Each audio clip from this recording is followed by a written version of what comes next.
Sampai sekarang pun abang pasti nanya kan, masih berpikirlah kenapa saya jadi agak minder gitu sama abang. Dia cerita di situ, katanya Kak Cia itu diperkosa berkali-kali bang, Oh, sama si dukun itu. sama si dukun itu. Dan udah gitu spermanya tuh nggak dibuang di luar, di dalam. Mau anak dari kakak, terus anaknya kemana kak? Emang kakak udah hamil? Ya itu bang, makanya saya nggak mau temuin abang.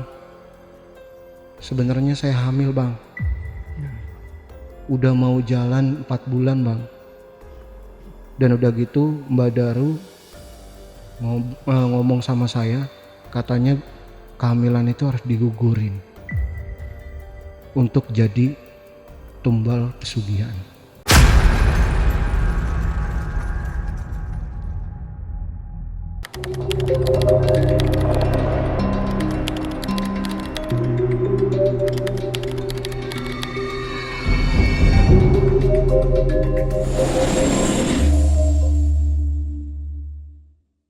Assalamualaikum warahmatullahi wabarakatuh. Jumpa lagi dengan saya, Ale, Jejak Backpacker. Tentunya dalam obrolan misteri Jejak Backpacker kali ini, kembali saya menghadirkan seorang narasumber yang pernah mengalami kejadian mistis. Seperti apa kisahnya? Langsung aja kita sapa narasumbernya. Ya, Assalamualaikum Bang Fajar. Waalaikumsalam. Ya, Bang Fajar, terima kasih udah hadir di studio Jejak Backpacker ya. Ya. Jadi Bang Fajar ini jauh nggak perjalanan dari rumah ke sini? Sekitar 40 menitan. 40 menitan ya. Ya cukup lumayan jauh sebenarnya ya. Ya. Oke, sekali lagi terima kasih, dan kali ini Bang Fajar mau menceritakan tentang apa nih? Kalau boleh tahu Bang. Mau ceritakan tentang salah satu perempuan, dia kebetulan dia tuh LC. Hmm. Dia ingin ngedekatin orang atau pejabat. Gimana caranya supaya si pejabat itu luluh sama dia, dan akhirnya si perempuan itu dia ngikutin pesugihan. Oh. Dengan cara mengorbankan janin bayinya. Astagfirullah. Oke, kalau gitu disimpan dulu Bang Fajar ya. Ceritanya kita lanjut setelah ini. Tapi sebelum Fajar menceritakan pengalaman mistisnya lebih lanjut lagi, saksikan setelah OMG yang satu ini. Kopi Liong Bulan, nuansa legendaris di mana keunikan rasa dan aroma mengalir dari setiap biji kopi pilihan. Keistimewaan yang dipersembahkan bagi mereka yang menghargai cita rasa terbaik. Gurih dan aroma asli yang khas dibuat dengan sempurna. Kopi Liong Bulan, keajaiban dalam setiap aroma. Oke, Bang Fajar, aman ya buat Aman. cerita ya. Iya. Nanti kalau misalkan Bang Fajar haus, diminum aja, nggak apa-apa. Kita cut dulu, nanti biar boleh minum ya. Iya. Atau nanti kalau misalkan Bang Fajar butuh kopi, tinggal info aja. Iya. Nanti kita buatkan kopi liong yang enak. Oke, kalau sudah siap, silahkan. Seperti apa ceritanya Bang Fajar? Cerita ini diangkat kisahnya dari tahun 2011. Kebetulan saya pekerja salah satu perusahaan dan saya sebagai security. Waktu itu saya nganggur. Saya berhenti dari kerjaan itu, saya ngikut pengobatan alternatif. Seperti kayak orang kena guna-guna, kena santet, seperti itu. Dan pada akhirnya memang karena kerjaan itu saya udah nggak dapet ya, waktu ngelamar itu saya ikut mereka lah. Dan cerita yang akan saya angkat ini kebetulan ceritanya itu memang saya sendiri yang mengalami. Dan saya juga yang menyaksikan ceritanya si perempuan ini sampai akhirnya seperti apa. Singkat ceritanya, pada tahun 2011 itu kebetulan memang saya sering ada pasien yang datang ke rumah. Pasien datang ke rumah itu dalam artian seperti anak yang cengeng, yang rewel, karena saya berkecimpung di dunia praktisi, Oh, ngikut sama orang-orang pintar, dan akhirnya saya dapat ya wasilah lah dari mereka-mereka untuk ngebantu anak-anak yang rewel. Dan kisah tragedinya itu seperti ini. Waktu itu tetangga saya pernah ada yang minta tolong sama saya. Dia nanya, bukan buat dia memang, bukan buat dia, tapi buat temennya. Sebut aja namanya Cia. Jadi si Cia itu salah satu LC di karaoke terkenal lah, ternama di Indonesia. Kebetulan Cia itu memang dia itu nyari wadah untuk ngedapetin laki-laki yang dia suka melalui temennya ini. Dan temennya dia itu kebetulan satu kontrakan. Maksudnya kontrakannya itu nggak jauh, karena kontrakan itu bebas. Saya sendiri kan, saya single, saya duda. Dia tahu kalau saya sering ngobat-ngobatin orang, jadi negor saya. Dia ngajak ngobrol sama saya. Sebut aja KKS ya. Bang, saya boleh minta tolong nggak? Kenapa? Ini ada temen yang mau berobat. Berobatnya dalam hal apa nih? Maksudnya anaknya dia sakit atau apa gitu. Oh enggak bang, buat kekayaan.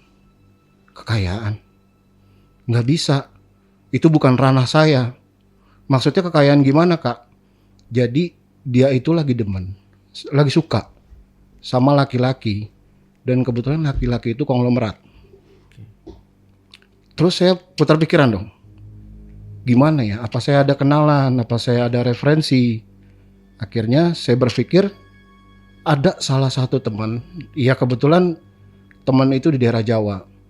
Tinggalnya di daerah Jawa. Itu teman praktisi juga. Saya tanyalah sama beliau.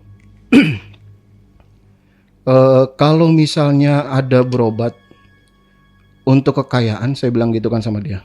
Ada nggak? Ada, tapi ada ritualnya. Ritualnya itu seperti apa? Ya nggak tahu. Mau nggak mau kamu harus datang ke sini. Terus saya bilang sebelum ketemu si pasien itu, si yang namanya Cia itu, saya bilang sama tetangga saya, Kak, saya harus ke sana kalau misalnya memang dia mau ngadain ritual seperti itu untuk kekayaan. Emang nggak bisa bang jarak jauh? Nggak bisa, karena saya harus tahu seperti apa dan eksekusinya seperti apa, saya gituin. Akhirnya saya dikenalin tuh bang. 2 hari atau 3 hari setelah saya ngobrol sama tetangga saya itu, dikenalin sama yang namanya Cia itu. Datanglah yang namanya Cia itu datang ke kontrakan saya. Ya seperti biasalah hal layaknya tamu. Saya ngobrol-ngobrol sama dia. Terus sampai saya tanya pada akhirnya seperti ini. Kenapa kakak pengen maksudnya mendapatkan pria ini? Dia langsung jujur, karena dia orang kaya bang. Dia orang kaya, dia orang berada. Saya suka sama dia tuh udah lama, tapi susah banget buat ngeluluhinnya. Terus saya bilang dong, saya ada teman referensi di Pulau Jawa. Kebetulan untuk ritual tersebut memang harus dia yang lakukan. Kalau ritual seperti ini itu bukan ranah saya kak, bukan ranah saya. Terus dia bilang seperti ini. Gimana bang caranya? Nanti saya cari tahu dulu ya kak ya. Saya cari tahu dulu. Ya otomatis saya kan ke sana pasti butuh uang kak. Buat nginap saya di sana, kehidupan saya sehari-hari di sana lah. Singkat ceritanya setelah saya ngobrol sama si Cia ini, besoknya saya dikasih ongkos. Ya nominalnya ya saya nggak sebutin lah. Setidaknya untuk mencukupi saya transport bolak-balik sama kehidupan saya di sana selama 3 hari. Akhirnya dengan saya menerima uang tersebut saya berangkat. Saya berangkat itu pagi jam 6 itu pokoknya sampai di sana tuh jam 2 malam. Itu saya belum ketemu sama si dukunnya itu. Saya belum ketemu. Jadi saya ngobrol sama teman saya yang kontak-kontakan nih. Saya ngobrol sama dia. Setelah saya udah ketemu ya di stasiunnya, kita makan-makan dulu. Tadinya saya nggak percaya bang. Kenapa saya bilang gak percaya? Memang ada ya ritual seperti itu. Maksudnya bisa bikin orang kaya. Kalaupun memang ada, kenapa gak saya aja yang nyoba dari kemarin? Gitu loh. Setelah ngobrol-ngobrol, mungkin besok sorenya saya ketemu sama si dukun tersebut. Kita sebut aja si yang perantara ini Mas J ya. Mas J ngenalin saya sama dukun. Saya ngobrol kan sama dia, Mas J, saya masih mikir nih, apakah benar memang ada ritual tuh yang bisa bikin orang kaya? Oh ada mas, Kamu kalau nggak percaya nanti ikutin aja. Jalannya seperti apa, Mas nanti akan ngerti sendiri. Oh ya udah, saya ketemu. Nama dukunnya itu saya nggak mau samarin, namanya Mbah Daru. Jadi Mbah Daru itu dukun, ya kalau dibilang dukun memang dukun sih. Ketemulah saya sama Mbah Daru itu di malam harinya. Itu inget banget, saya malam Jumat ketemu sama beliau. Pas udah nyampe sana, saya udah ditebak nih sama si dukun itu. Kenapa? Ada apa? Apa yang mau kamu bicarakan? Dia bilang gitu. Siapa temenmu yang mau kaya? Kamu atau kamu? Bukan, saya bilang gitu. Ini teman saya yang mau ngadain ritual-ritual seperti itu. Saya sebelumnya minta maaf nih sama Mbah. Apakah benar Mbah? Ritual itu ada Mbah. Dan bisa mengubah hidup seseorang itu 180 derajat. Oh, kamu gak percaya sama saya? Ya udah, kalau memang kamu gak percaya, kapan kamu mau datang ke sini lagi bawa si pasien itu? Saya juga mikir jadwalnya dia, Mbah, saya bilang gitu. Karena dia kerja. Dia kerja itu sebagai, ya saya jelasin lah, cluenya dia itu sebagai LC ya. Memang apa yang dia minta? Wah, jangan-jangan dia lagi ngedeketin orang. Lah, saya langsung mikir, kok dia tahu? Dari situ tapi saya ambigu. Kenapa saya ambigu? Kan bisa aja teman saya ini yang si Mas J ini udah ngasih tahu duluan sama si dukun itu. Karena yang akan berobat ke dia itu jadi si LC ini. Akhirnya dijelasin lah malam itu. Jadi ritual itu memang lama Mas. Ritual itu bisa sampai berminggu-minggu. Bisa sampai berbulan-bulan. Gimana si mbaknya bisa nggak? Kalau memang bisa, yo wes, gowo neng kene, bawa ke sini, kata dia gitu. Ya Mbah, nanti coba saya tanya dulu. Karena takutnya kan yang namanya kerjaan seperti itu kan dia kan setiap hari rutinitasnya pasti sibuk. Jadi saya nggak mau gimana ya, nggak mau ambil jadwalnya dia sampai dia tuh hilang pekerjaan. Beberapa hari saya di sana, 3 hari, memang itu rumahnya kondisinya tuh ya rumah dukun-dukun yang kayak di film-film itu. Dan udah gitu banyak kayak dupa-dupa, kayak keris-keris. Saya mikir apa ini yang namanya ilmu kejawen atau apa gitu. Tapi saya tidak mau menghiraukan gitu karena memang saya di situ dibilang ya dapat amanah lah. Dapat amanah. Singkat cerita, setelah saya 3 hari di sana, saya bilang lah sama tetangga saya itu si Mbak T. Mbak, katanya bisa di sana. Tapi si Mbak Cianya ini harus cuti panjang. Berapa lama Bang? Ya nggak tahu. Pokoknya cuti panjangnya tuh ya mungkin bisa seminggu atau lebih lah, bisa atau bulanan gitu. Gimana? Tanyain. Akhirnya ditanyalah sama si Mbak T. Setelah mungkin mereka sudah diskusi, ketemu lagi sama saya si Cia itu. Ya udah Bang, resikonya mau kayak gimana pun, dan kebetulan saya di kantor itu dikasih cuti 12 hari. Cuti tahunan. Oh ya udah, kalau memang Mbak bisa berangkat sama saya, tapi untuk transport Mbak bisa ini ya, maksudnya bisa ngehandle saya lah gitu, karena saya nggak punya uang sama sekali. Oh ya udah nggak apa-apa, berangkat aja. Akhirnya saya berangkat sama si Cia itu. Sampai di sana itu ya sewajarnya kita bertamu aja, masih ngobrol-ngobrol. Dan Mbah Daru ini nggak mau ketemu, belum mau ketemu sama si Cia ini. Saya mikir kenapa kok nggak mau ketemu? Apa jangan-jangan ada sesuatu gitu, karena yang namanya ya mau berobat otomatis kita kan langsung ketemu sama dukunnya. Ini enggak sama sekali. Terus beberapa jam kemudian ketemu sama si dukun itu. Tapi dipisahkan. Saya jadi nggak boleh nih ketemu sama dukun itu. Jadi yang ngobrol face to face itu jadi si Cianya sama si dukun itu. Diskusi lah mereka di malam itu. Setelah mereka diskusi, Cia keluar ngobrol sama saya sambil nyari penginapan kan. Saya kan tetap tinggal di rumahnya Simbah itu. Sebelum dia lari ke penginapan itu ngobrol dulu. Bang, yakin gak sih Bang Kenapa emang? Iya kayaknya ini ritualnya berat banget ya. Tapi kalau misalnya memang dilakukan, apakah ini bakal jadi kenyataan? Ya dengan bodohnya saya bilang, nggak apa-apa kak. Kakak jalanin aja dulu.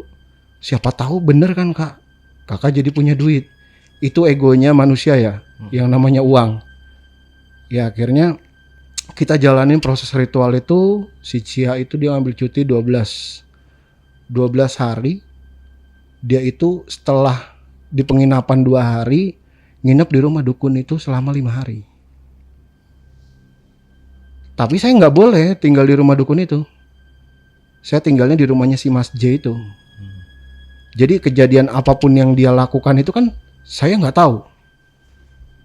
Ya mungkin dia bisa ada sesuatu, ada apa, ada sesuatu, ada apa. Saya nggak mau nanya. Nggak mau nanya karena apa? Itu ritualnya mereka supaya fokus. Tapi setelah si Cia keluar dari rumah si dukun itu, sempat nemuin saya di rumahnya Mas J. Saya tanya, gimana ritualnya? Lancar bang, kata dia. Apa aja yang dilakukan? Oh itu masih jadi rahasia, karena masih 3 hari lagi saya harus ritual. Oh jadi setelah ritual itu nanti kita pulang ya kak? Iya nanti saya ceritanya di rumah aja ya. Maksudnya ketika kita udah pulang ke Bekasi. Oh ya udah, nggak apa-apa, kakak jalanin aja ritualnya dulu. Karena saya takut kakaknya jadi nggak fokus gitu. Takutnya kakaknya jadi punya pikiran yang kayak gimana, jadi nggak nyaman buat ngejalanin ritual itu. Terus sempet si Mas J itu bilang sama saya, pokoknya yakin aja. Ini tuh bakal berjalan mulus. Bakal berjalan mulus. Karena apa? Dulu pernah ada juga yang kayak gini tuh bener-bener sampai kaya bang. Oh yang bener mas? Iya bener. Terus ya sampai sekarang dia masih menikmati kekayaannya dia. Tapi akhirnya jadi lupa sama Mbah Daru. Kok bisa lupa? Ya namanya orang kaya. Udah punya duit pasti lupa dong. Asal muasalnya dia dari mana. Oh ya. Nah jadi maaf nih bang ya. Jadi ceritanya nih banyak singkat-singkatnya gitu. Karena memang saya di sini itu sebagai pengantarnya si Cia. Pulanglah kita ceritanya ke Bekasi. Sampai di Bekasi kita di kereta tuh nggak saling ngobrol, nggak saling banyak bicara. Terus sempet sih saya pengen nanya, kok kenapa seri wajahnya si Kak Cia ini berubah? Jadi mimik mukanya tuh udah berubah. Nggak seceria waktu pertama kali kita datang ke sana. Kayak ada sesuatu yang disembunyikan. Akhirnya kita sampai di Bekasi. Saya bawa dulu ke kontrakan. Saya ajak ngobrol dulu sama si temennya itu, si Kak T itu. Saya ajak ngobrol. Kemarin itu ritualnya ngapain aja sih di sana? Udah, Mas Fajar nggak usah tahu. Mas Fajar kalau mau tahu nanti ya mungkin bisa beberapa bulan kemudian. Mas Fajar tuh saya kasih tahu, dia bilang gitu. Oh ya udah kak, yang penting kakak terus kontak-kontakan ya sama saya, karena saya juga ini harus kabar-kabaran terus, kata si Mas J ini.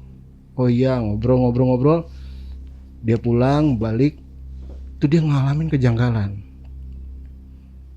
Pertama dia itu ngerasa badannya dia tuh jadi kayak ada yang gerayangin. Jadi di belakang tuh kayak ada yang ngikutin dia pulang. Ditelepon lah saya, bang, saya pulang kayak ada yang ngikutin. Masa sih kak? Iya. Kakak tahu nggak wujudnya kayak gimana? Nggak tahu. Yang saya lihat itu cuma bayangan hitam, bongkok itu jalan, terus matanya itu kayak merah, dan dia tuh kayak nenek-nenek. Ah mungkin itu cuma halusinasi kakak aja. Saya gituin, cuma halusinasi. Enggak, ini bener kok, nyata. Tidurnya dia diganggu juga katanya. Mau mandi juga diganggu. Jadi badannya tuh kayak, dia bilang tuh kayak udah kotor banget. Saya berpikirnya seperti ini kayaknya ada sesuatu yang diumpetin. Nah jadi kita tuh kalau ketemu itu cuma lewat handphone doang. Ngobrolnya by phone. Setelah 4 bulan ketemu, sama dia. Dia cerita, "Bang, ayo kita balik lagi." "Kemana?" "Balik lagi ke kota B itu." "Untuk apa?" "Saya mau nyerahin sesuatu." "Nyerahin apa sih?" "Saya mau menyerahkan sesuatu." "Ya udah Kak, saya ambil ini dulu ya, maksudnya ambil jadwal libur dulu gitu. 2 hari 3 hari setelah itu kita berangkat." Cerita semuanya dia di kereta.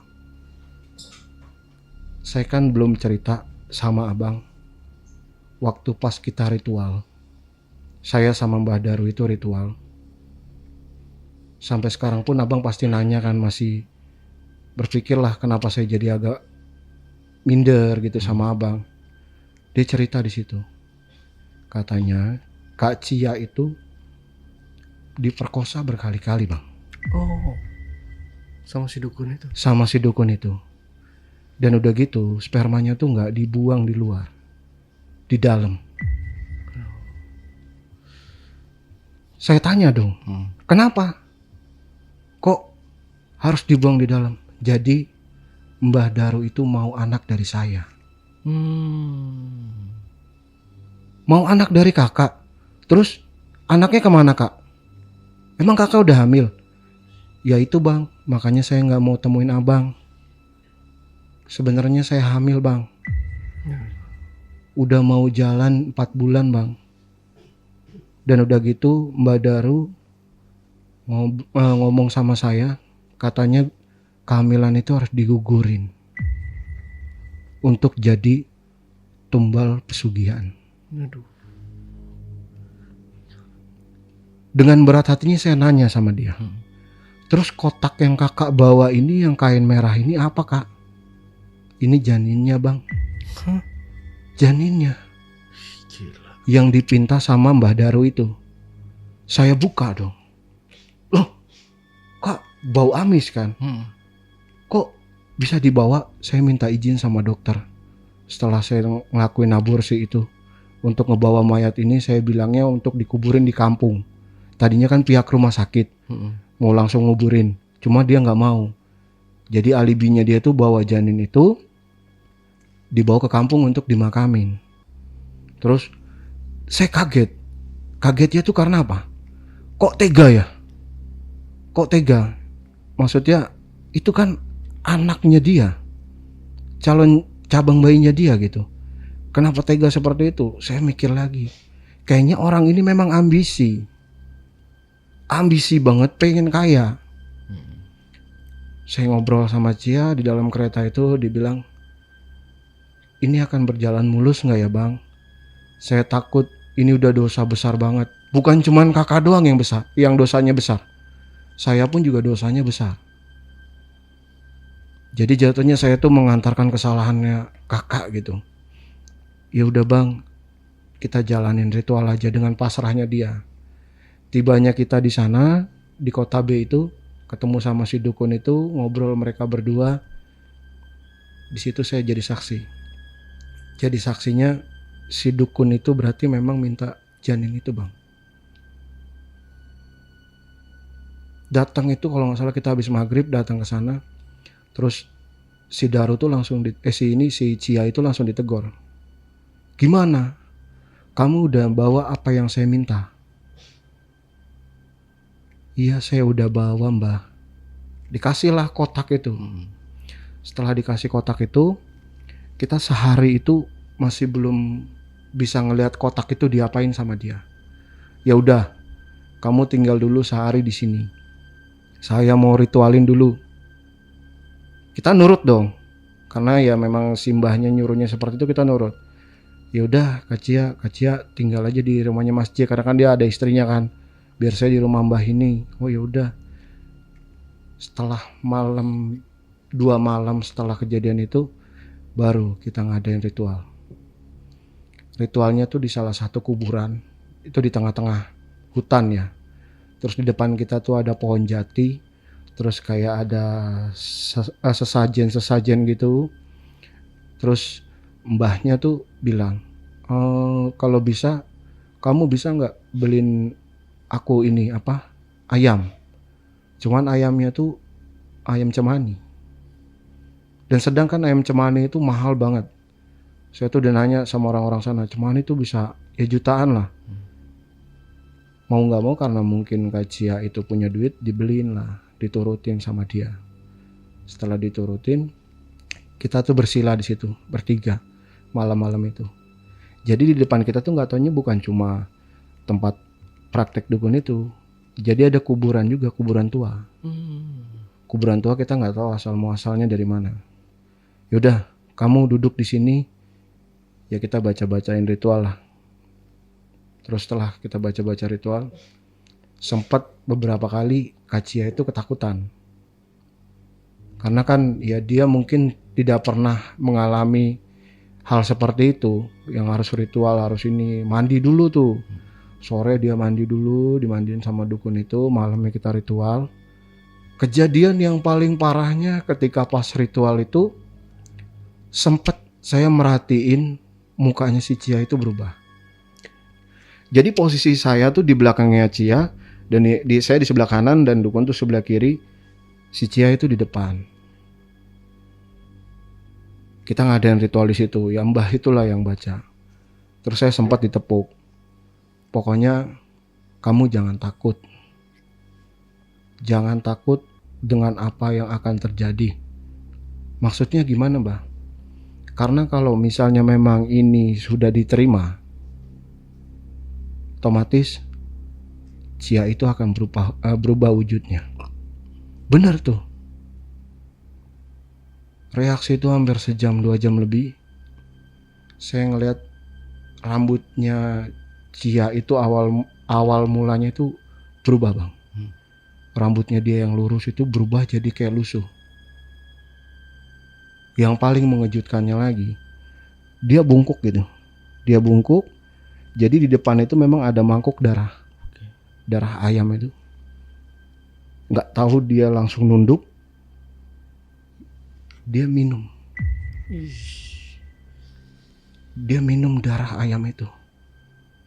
Setelah mangkok itu jatuh, dia nengok saya. Dengan muka yang bukan sewajarnya manusia. Jadi seperti jin yang pernah dilihat sama si Cia itu. Yang berupa nenek-nenek. Langsung jalannya bungkuk. Badannya bungkuk ke belakang. Kayang. Iya, seperti kayang gitu. Melet. Setelah dia melet, ngadep saya ke dukun itu. Di depan saya hilang. Dia nggak ada. Dia adanya di mana? Di belakang saya, ngejedotin kepala saya sama si dukun itu sampai pingsan di pagi hari. Saya nggak sadar sama sekali. Setelah pagi saya bangun sama si dukun itu. Yang saya lihat, di dadanya Cia itu ada janin yang ditumbalin itu.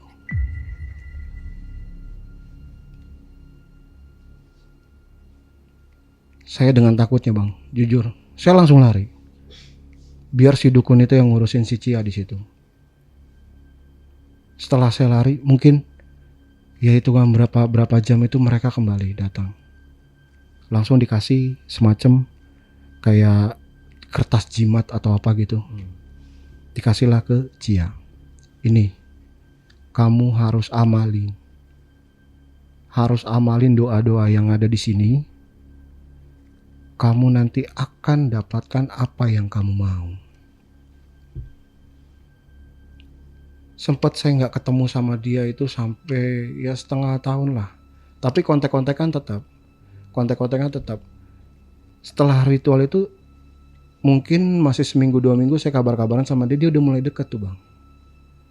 Dia udah mulai deket sama si pengusaha itu. Dan akhirnya bener dapat. Dia dapat si pengusaha itu. Saya jadi dapat transferan terus dari dia.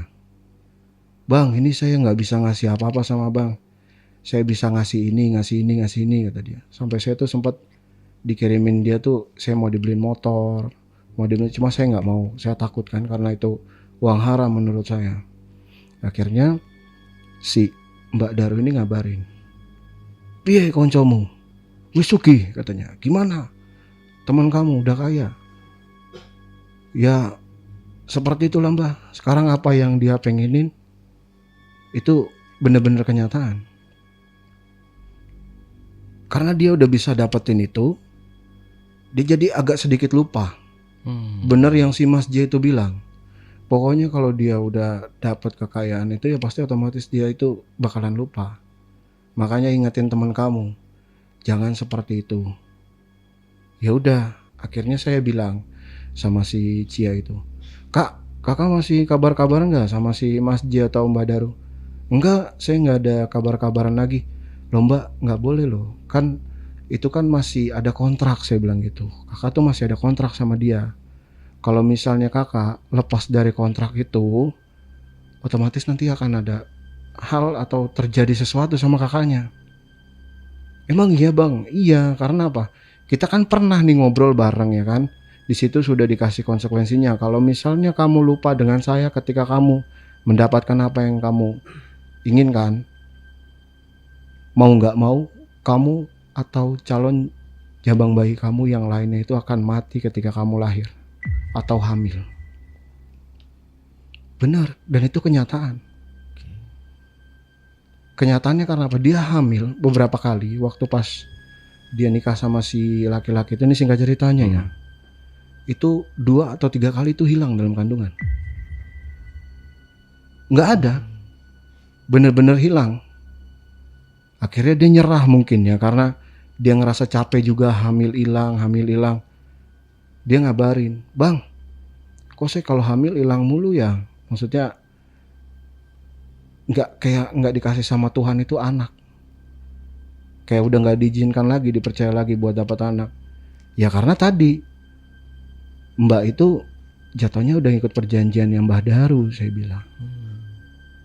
Kalau Mbak di luar dari ajaran yang Mbah Daru, maksudnya Mbak tuh lupa, ini Mbak konsekuensinya. Gimana deh?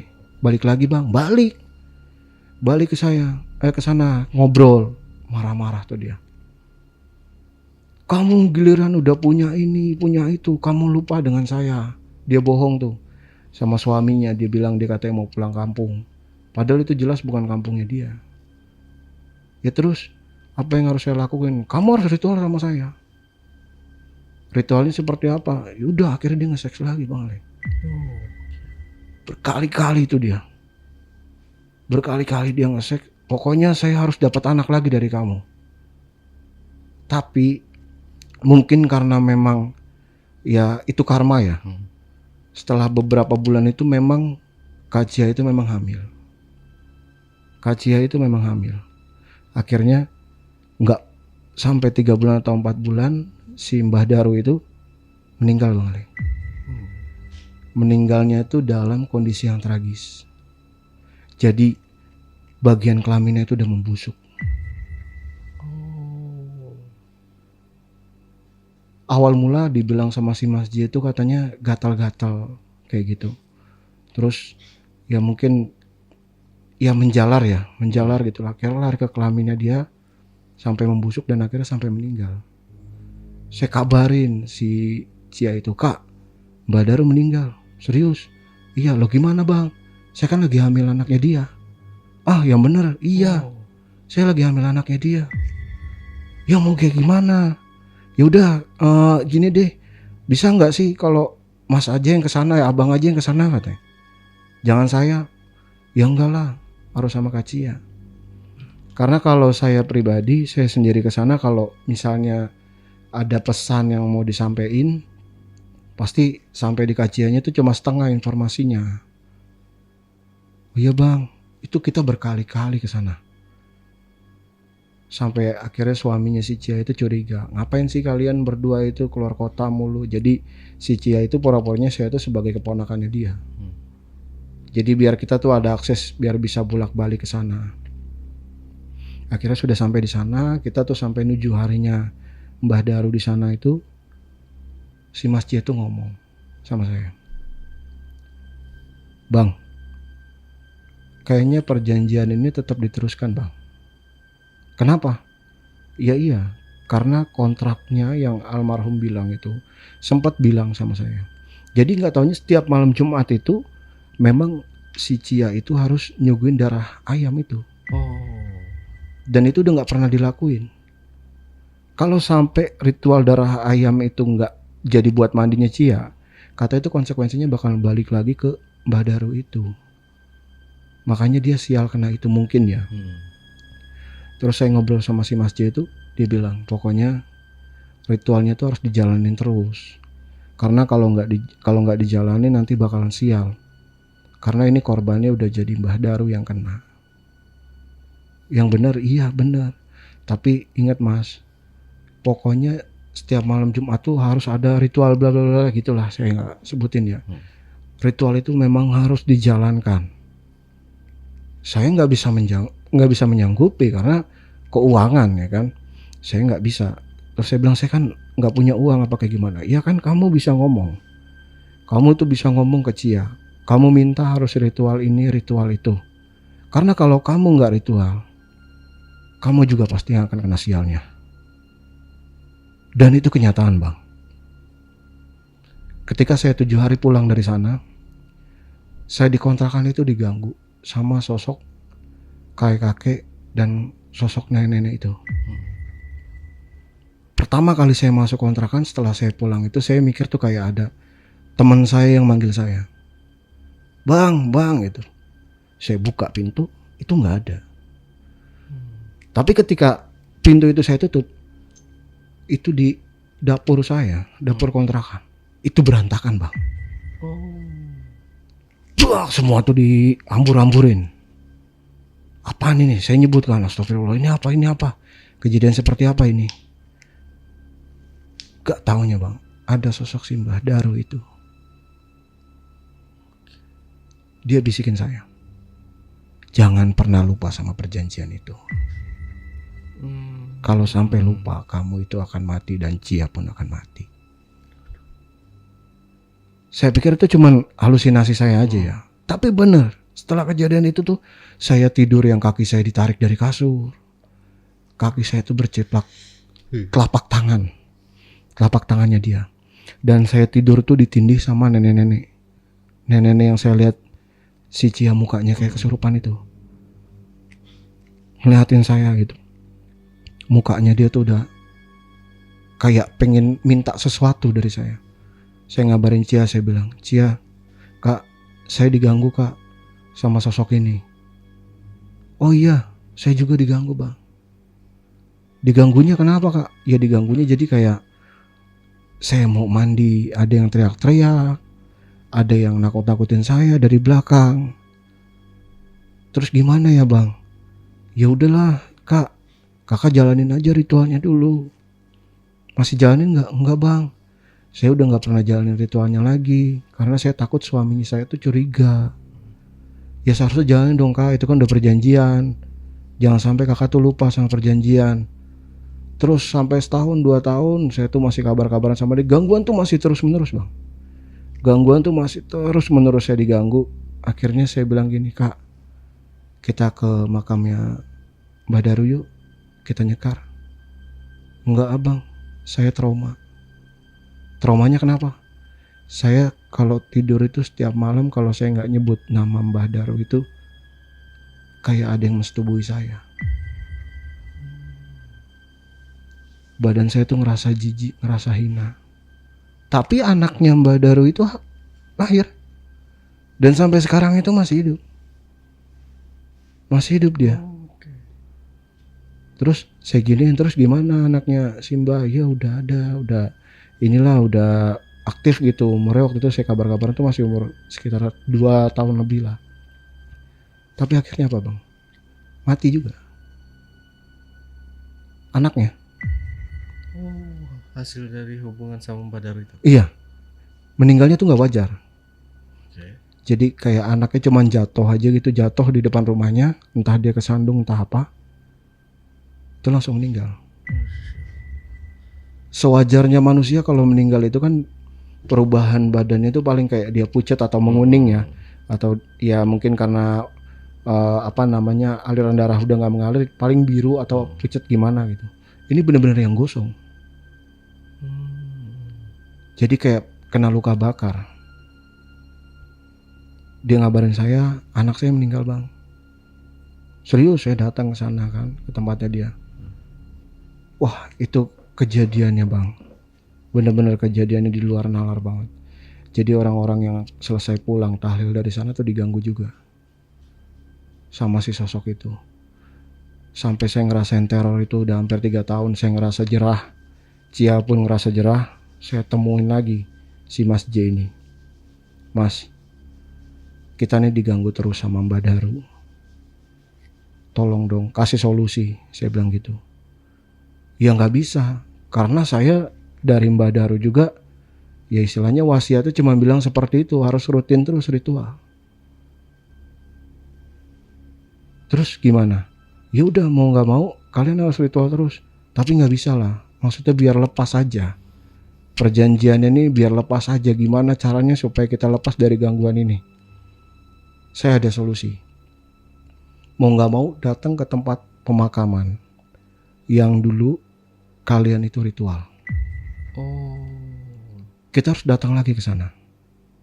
Datanglah kita ke sana.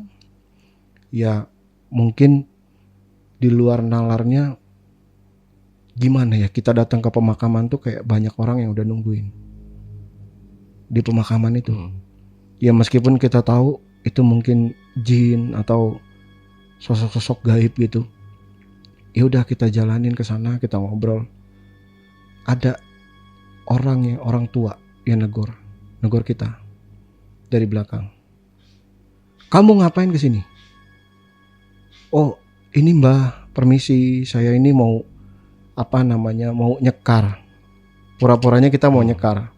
Terus mbah itu bilang, saya tahu kamu itu di sini tuh bukan mau nyekar, tapi kamu itu udah ngadain perjanjian kan. Perjanjian apa? Kok mbak bisa ngomong seperti itu? Saya tahu kamu itu bawahannya Daru kan.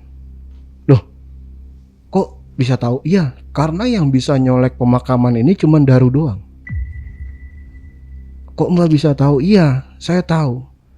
Karena di sini tuh tempatnya orang-orang pesugihan. Siapa di sini yang jadi korbannya? Saya bilang, kakak ini. Apa yang udah kamu dapetin? Iya, saya udah dapetin apa yang saya mau mbah. Tadi gitu. Saya tapi mau ngelepasin karena ini gangguan saya udah hampir 3-4 tahun. Sampai anak-anak yang ada di saya tuh diambil semua. Terus kamu pengen apa? Ya saya mau lepas. Ya udah. Kalau memang kamu mau lepas, kamu datang ke salah satu, ya kalau dibilang itu tetua adat ya.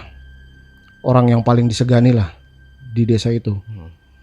Ditemukanlah kita sama si tetua adat itu. Kita ngobrol di sana, dia bilang, kamu tahu pemakaman yang kamu sambangin itu pemakamannya dukun urut. Dulu pernah terkenal di desa ini, tapi dia itu menganut ilmu hitam. Jadi katanya ya, dukun itu sering dia ngorbanin janin. Jadi anak yang lahir itu yang seharusnya normal, dukun urut itu dipencet sampai mati bang. Dan akhirnya ya mungkin karena memang orang tuanya nggak mau dimakamin, anak itu dibuang di pantai karena memang lokasinya itu dekat sama pantai selatan di Pulau Jawa itu. Dia tuh sering ngadain ritual-ritual seperti itu sampai akhirnya dia gagal. Waktu itu dia katanya sih pernah nolongin salah satu pasiennya dia. Waktu pas mau lahiran itu mungkin kalau orang sini bilang itu nyungsang ya atau apa gitu. Itu nggak selamat. Kalau sampai si bayi itu selamat, dia pun juga selamat. Dan sampai sekarang itu masih saya pikirin apa yang dia maksud. Karena si bayi itu mati, setelah kelahiran bayi itu mati, si mbah itu juga meninggal, yang dukun urut itu. Mungkin memang sudah ada perjanjian kontraknya bang. Sudah ada perjanjian kontraknya, dia dari alam lain ya. Selepas itu di sana ya sempatlah kajian itu berapa kali di Ruqyah. Karena yang kita datangin itu dia ada, bisa dibilang tuh disambangin lokasinya itu tempat-tempat kota santri juga gitu. Jadi ada beberapa ustadz, beberapa ulama. Kita tuh di situ diruqyah berdua.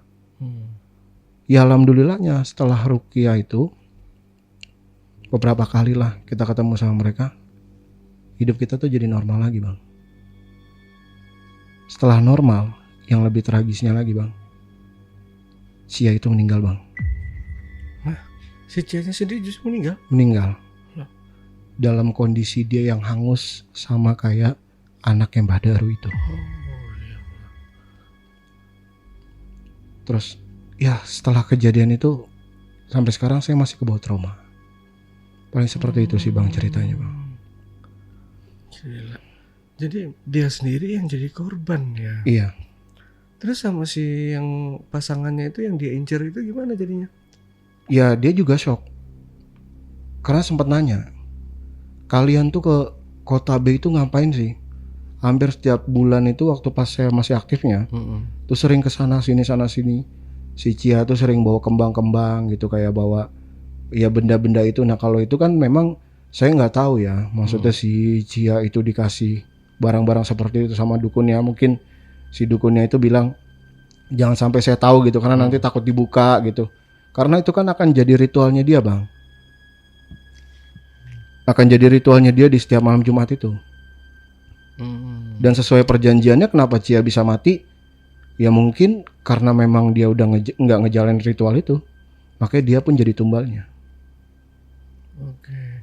Nah si Cia ini berarti ada dua tempat ya untuk melakukan ritual ya? Iya, 2 tempat. Satu ke daerah si Mbah Daru itu, Iya, satu dia di rumah, Iya. gitu ya, dengan pakai mandi ayam, darah ayam, darah ayam. cemani tadi itu. Iya, Oh, nah berarti yang di rumah ini dia nggak lakukan. tidak dilakukan. Karena kalau dilakukan suaminya akan curiga. Oke. Karena memang sesajen yang ada di sana tuh harus disamakan. Contoh misalnya kayak ada kembang kantil, atau harus ada bunga 7 rupa, harus ada dupa-dupa, ada wangi-wangian. Kalau misalnya di sana dilakukan di rumah suaminya, otomatis suaminya kan akan mempertanyakan bang. Iya. Makanya nggak dijalanin sama dia. Tapi nggak ada ruangan tersendiri tuh buat dia melakukan ritual itu. Kalau untuk ruangan khusus sepertinya tidak. Itu rumah sebesar itu bang, ya dengan wewangian ya kayak dupa-dupa itu kan santer bang. Iya betul. Baunya luas, dia melebar, ya pasti otomatis akan menimbulkan kecurigaan sama suaminya. Gitu. Sayang sekali ya, udah mendapatkan apa yang dia dapat, dianya sendiri justru jadi korban, jadi tumbal sendiri. Menurut saya karena itu karma sih bang. Kenapa saya bilang karma? Karena jatuhnya itu kan sudah ini ya, jatuhnya ya udah menghabisi nyawa lah. Iya. Titipan yang maha kuasa. Ya itu konsekuensinya. Tapi dia selama nikah sama si suaminya ini nggak punya keturunan, nggak punya anak. Ya itu, dia itu jadi hamil hilang, setiap hamil tuh hilang. Justru yang sama si Mbah Daru ini yang Iya. ada. Berarti 2 kali sama Dua si kali. Jadi memang nggak taunya si Mas J itu bilang katanya anak yang hilang itu katanya diambil sama yang Mbah Dukun Urut itu. Oh, yang makam itu tadi. Iya. Dan yang paling mencengangkannya, maaf, ternyata Mbah yang Dukun Urut itu orang tuanya dari Mbah Daru, orang tua kandungnya Mbah Daru, dan diturunkan ilmunya itu ke Mbah Daru. Dan Mbah Daru itu ya memang dipercaya untuk melakukan hal ritual-ritual seperti itu. Tapi memang kenyataan bang, semua yang Cia inginkan itu, apapun yang dia inginkan itu dapat. Sampai kekayaan itu ya kalau dibilang yang namanya orang kerja di tambang itu, pasti abang tahu lah keuangannya itu seperti apa. Iya betul.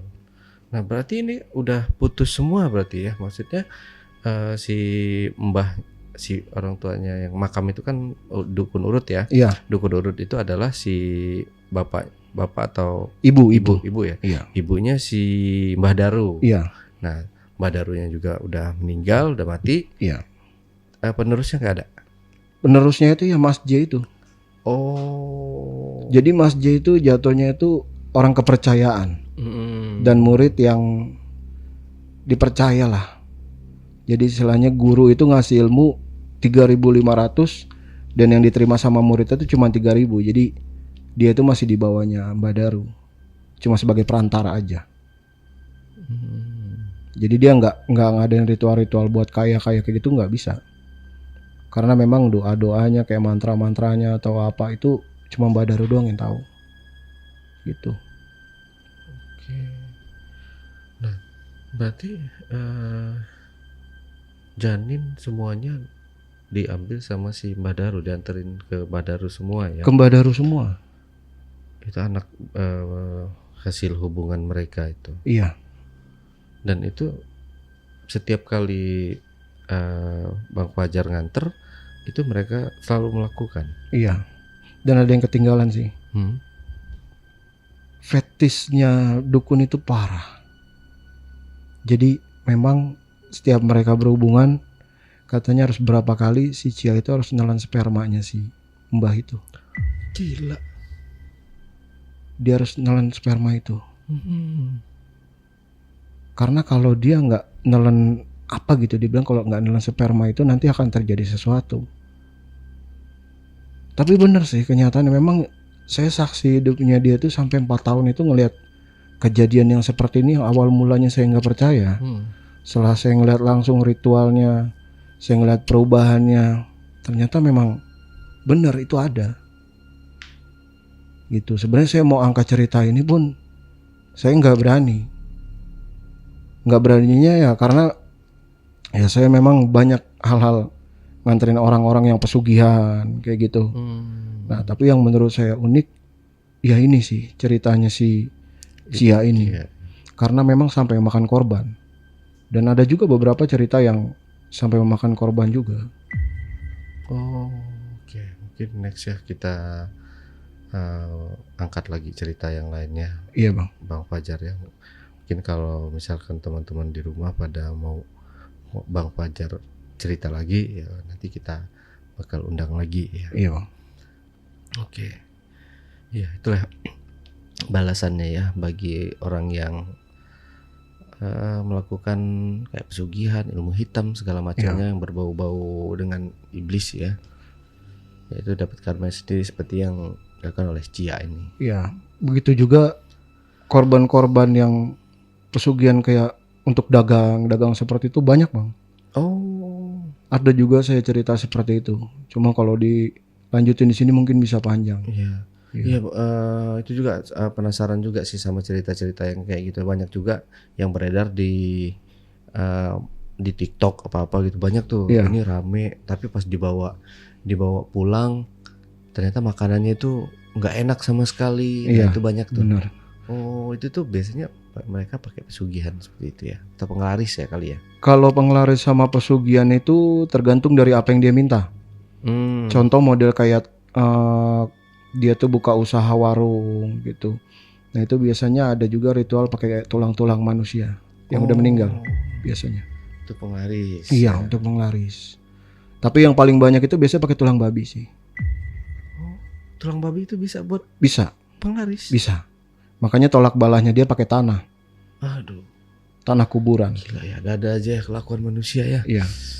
Aduh. Oke, Bang Fajar. Terakhir mungkin Bang Fajar ada yang mau ditambahkan lagi? Menurut saya cukup sih.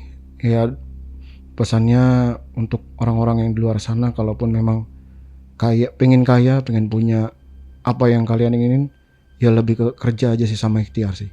Paling itu Bang. Ya, kalaupun nggak bisa kerja ya jual diri.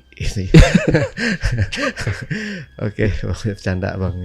Ya itu istilah kasarnya. Kalau misal lo badan lo masih segar bugar, lo kerja kayak apa gitu. Ya kalau nggak bisa kerja sama sekali lo yang lontek sekalian jadi golo atau apa kayak. Apalagi gitu. Di Bekasi sama Jakarta itu gampang Bang sebenarnya. Laki-laki kalau mau dapat duit tinggal jual pantat, begitupun perempuan. Betul. Oke, Bang Fajar terima kasih buat waktunya ya. Iya. Oke, JPKers, setelah tadi obrolan misteri jejak backpacker bersama narasumber kita Bang Fajar. Jangan lupa untuk selalu support channel YouTube Jejak Backpacker dan channel YouTube Ale Jejak Backpacker. Buat teman-teman juga yang ingin berbagi cerita di channel YouTube Jejak Backpacker, teman-teman dapat menghubungi admin melalui nomor WhatsApp di 0858 47600 683 Atau teman-teman juga bisa mengirimkan cerita kalian melalui email di admin@jejakbackpacker.id. Wassalamualaikum warahmatullahi wabarakatuh. Oke, thank you Bang Fajar ya. Sama-sama Ditunggu Bang. cerita selanjutnya. Iya Bang. Ya. Oke, buat teman-teman juga ya, nanti kalau misalkan mau kita hadirkan lagi Bang Fajar, silahkan komen di kolom komentar. Sampai jumpa.